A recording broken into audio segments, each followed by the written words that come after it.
Welcome, everyone. Today we're going to explore one of the most powerful but often underutilized features in SharePoint, metadata. Most organizations struggle with organizing documents, finding information, and maintaining consistency across teams. But metadata provides a smarter way to organize content without relying on complicated folder structures. During the next 15 minutes, we'll discuss when metadata should be used, how to implement it, how to create views that help users quickly find the information they need.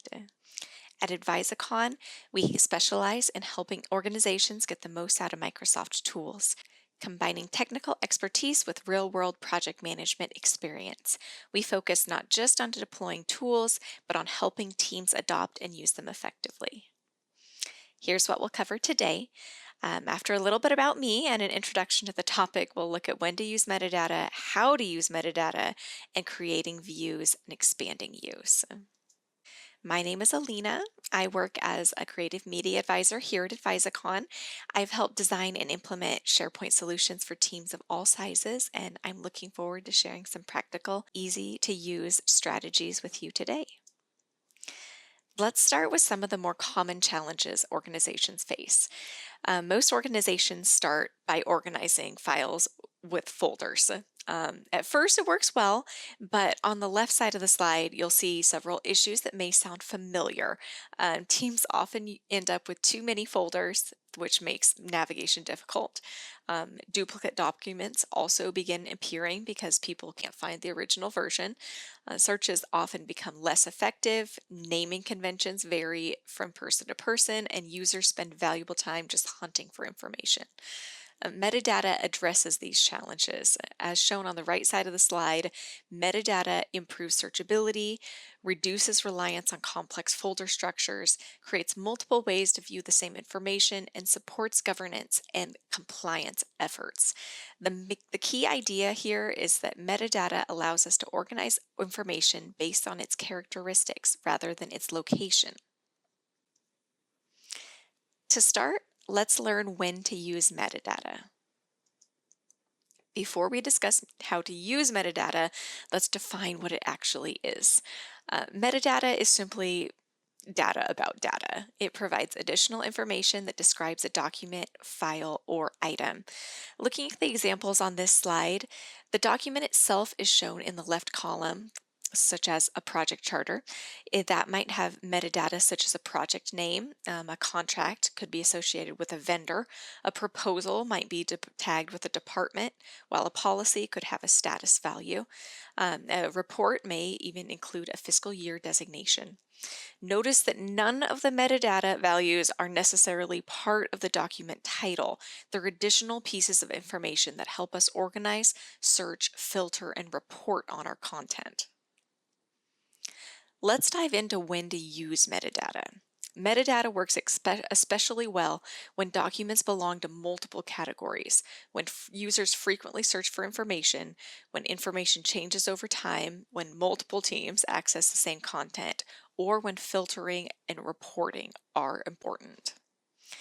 Now let's consider the differences of folders and metadata. So folders provide one location for a document, and that document can only live in one folder at a time unless you create copies. But metadata, on the other hand, allows for multiple classifications. For example, a project status report could simultaneously be tagged as finance, project A, approved in fiscal year 2026. This flexibility makes metadata a much more powerful tool for finding and organizing information. Now let's look at some practical examples. In a project management environment, you might create metadata fields for project name, status, sponsor, and department. This allows project managers and executives to quickly locate information based on their needs. For human resources, the metadata might include employee type, region, and policy category. That makes it much easier to locate specific policies or forms. Now, in finance, metadata such as fiscal year, budget category, and approval status can help teams organize reports, and they can monitor financial documentation. What's important to notice across all three examples is that the same concept applies regardless of department. Metadata gives structure to information and makes it easier to locate, manage, and report on. Now let's move into implementation. Metadata starts with columns, and SharePoint offers several column types.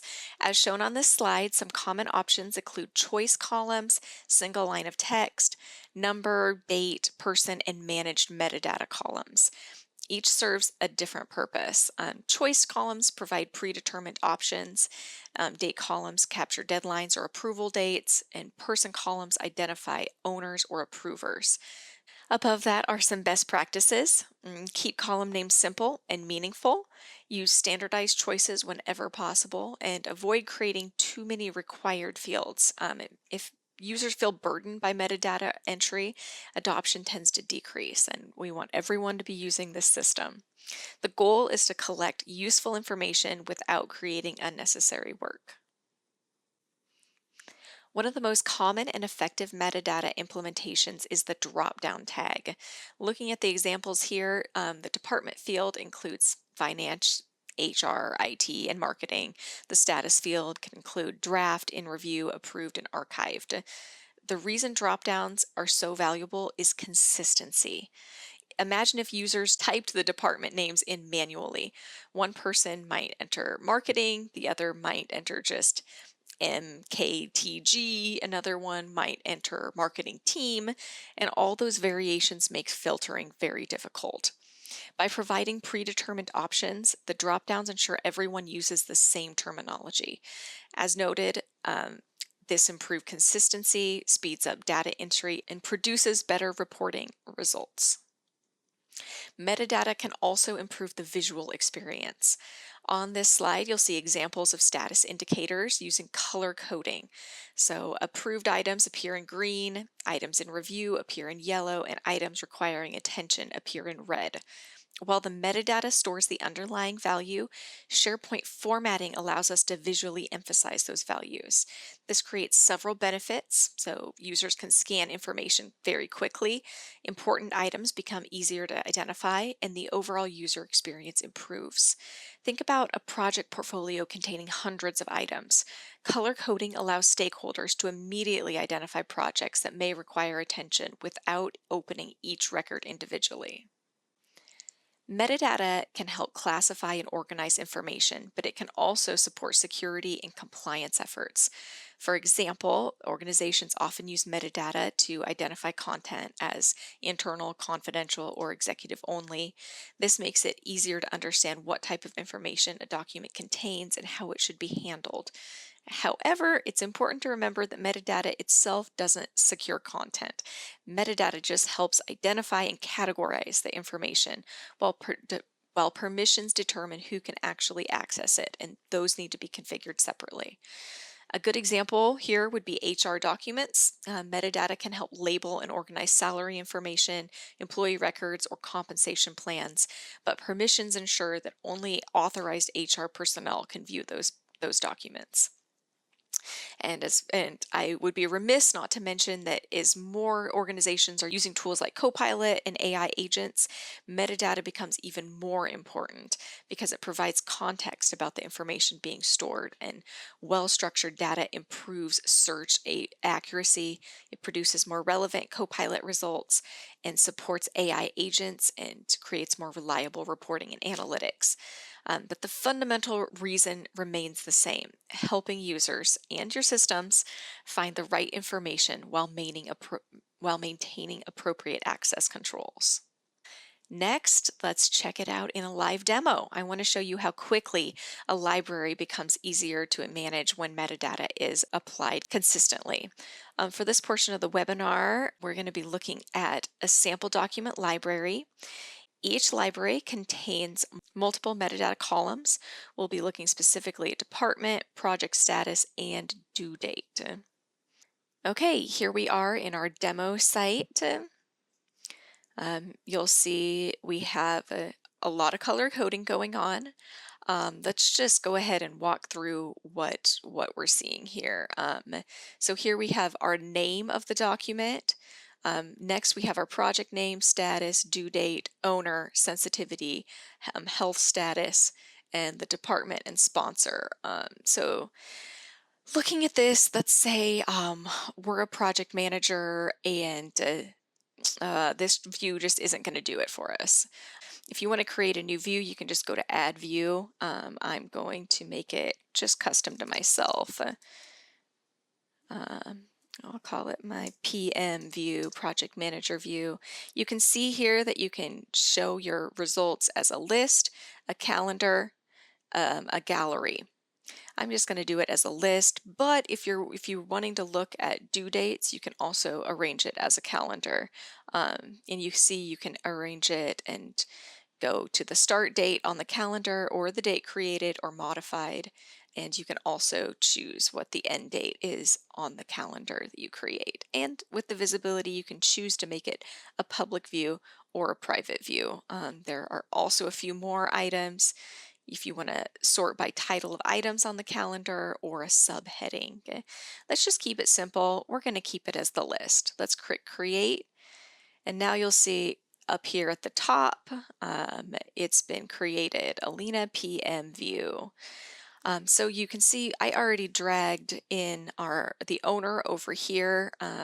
This is just not going to do it for me. Let's filter by, that's going to filter by, and I can filter by the owner. You'll see it pops up a sidebar over here. See what's just assigned to me. Let's go apply. And look, I have one item here. I know the status, it's not yet started. The health status, it's off track. So I can check out my due date and see that I need to be working on that because that's due at 5 o'clock today.